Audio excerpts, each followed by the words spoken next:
There's no feeling more intense than starting over. If you deleted your homework the day before it was due, as I have, or if you left your wallet at home and you have to go back after spending an hour in the commute. If you won some money at the casino and then put all your winnings on red but it came up black. If you got your best shirt dry cleaned before a wedding and then immediately dropped food on it. If you won an argument with a friend and then later discovered that they just returned to their original view. Starting over is harder than starting up. If you're not ready for that, like if you've already had a bad day, then what you're about to go through might be too much. Feel free to go away and come back. I'll be here. Alright, thanks for coming with me on this trip. I'll understand if you have to take a break at any point. Just find a safe place to stop and quit the game. And don't worry, I'll save your progress, always, even your mistakes. This game is a homage to a free game that came out in 2002, titled Sexy Hiking.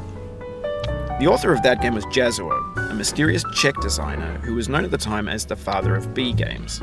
And B games are rough assemblages of found objects.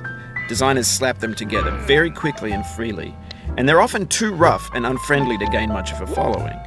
They're built more for the joy of building them than as polished products. In a certain way, Sexy Hiking is the perfect embodiment of a B game.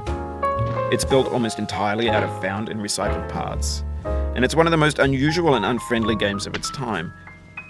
In it, your task is simply to drag yourself up a mountain with a hammer. And that act of climbing, in the digital world or in real life, has certain essential properties that give the game its flavor. No amount of forward progress is guaranteed. Some cliffs are too sheer or too slippery.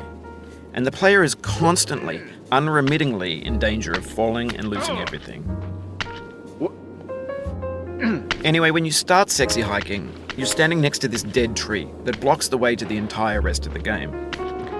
It might take you an hour to get over that tree, and a lot of people never got past it. You prod and you poke at it, exploring the limits of your reach and your strength, trying to find a way up and over. And there's a sense of truth in that lack of compromise. Most obstacles in video game worlds are fake. You can be completely confident in your ability to get through them once you have the correct method or the correct equipment or just by spending enough time. In that sense, every pixelated obstacle in Sexy Hiking is real.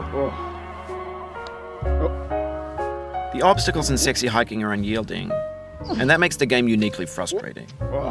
But I'm not sure Jazuo intended to make it frustrating.